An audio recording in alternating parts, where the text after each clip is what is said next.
नमस्कार, आदाब, सत श्री अकाल। मैं शहरयार रईस और आप देख रहे हैं भारत गैजेट। आज 22 अक्टूबर है, यानी एक ऐसे शख्स का जन्म जिसने हिंदुस्तान की आज़ादी के लिए अपने प्राण त्याग दिए।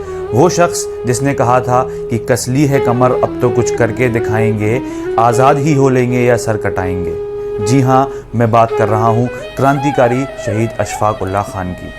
शहीद अशफाक उल्लाह खान एक फ्रीडम फाइटर थे, या जिसे हम दूसरे लफ्ज़ों में स्वतंत्रता सेनानी कह सकते हैं। उत्तर प्रदेश कैबिनेट ने जनवरी 2020 में गोरखपुर में 121 एकड़ ज़मीन में फैले एक प्राणी उद्यान यानी कि जूलॉजी गार्डन के लिए 234 करोड़ रुपए अलग से स्थापित कराने के प्रस्ताव को मंजूरी दे दी, जिसका नाम स्वतंत्रता सेनानी और क्रांतिकारी शहीद अशफाक उल्लाह खान के नाम पर रखा जाना था।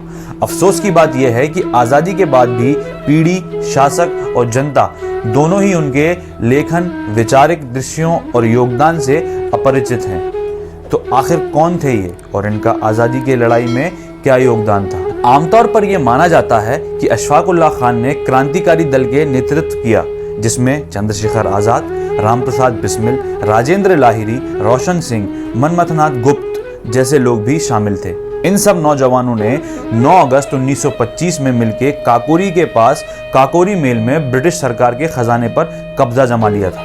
वो एक गरम मिजाज और रोमांचकारी व्यक्ति थे, युवक थे जिनको बंदूक और आग के हथियार पसंद थे। ये सच है कि वो भगत सिंह और चंद्रशेखर आज़ाद ही थे जिन्होंने कम्युनिस्ट को स्पष्ट दिशा दी।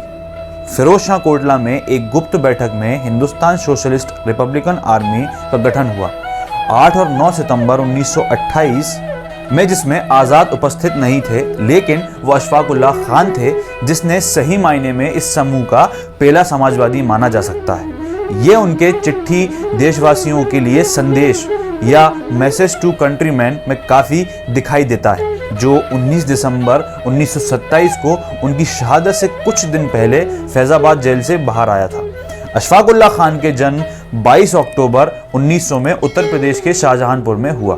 वो ऐसे वक्त में बड़े हुए जब महात्मा गांधी ने असहयोग आंदोलन यानी कि नॉन कोऑपरेशन मूवमेंट शुरू किया था और सारे हिंदुस्तानियों से ये आग्रह किया कि वो सरकार को टैक्सेस ना दें और उनके साथ ही किसी भी प्रकार का सहयोग ना करें।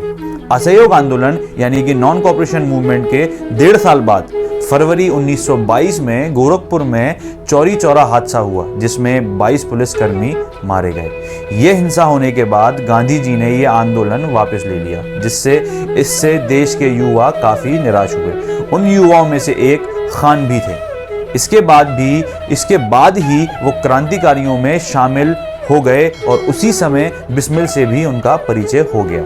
1920 के दशक के मध्य में खान और बिस्मिल ने Hindustan socialist Republican association HSRA बनाया, जिसका उद्देश्य शास्त्र क्रांति के माध्यम से देश के लिए स्वतंत्रता हासिल करना था।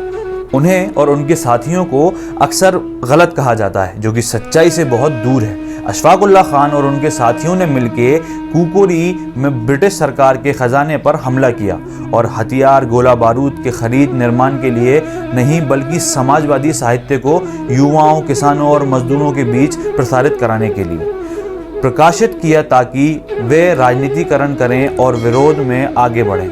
इससे ये पता लगता है कि इस समूह ने आतंकवाद के चरण को पार कर लिया था और एक क्रांतिकारी राजनीतिक समूह में परिपक्व हो गया था, जो ब्रिटिश शासन के संघर्ष में बड़े जन समूह को शामिल कराने में विश्वास रखता था। अशफाक उल्लाह खान ने भारत को दमकरी शासन, कॉलोनियल रूल से मुक्त कराने के लिए एक वास्तविक आग्रह के साथ नेतृत्व किया था, लेकिन सामूहिक बहिष्कार के साथ। सितंबर 1926 में रामप्रसाद बिस्मिल को गिरफ्तार कर लिया गया, मगर खान फरार थे। PIB की एक रिपोर्ट के मुताबिक वो एक गन्ने के खेत में, जो कि उनके घर की काफ़ी करीब था, वहाँ छुपे हुए थे। जब वो दिल्ली के लिए निकले, उनको गिरफ्तार कर लिया गया।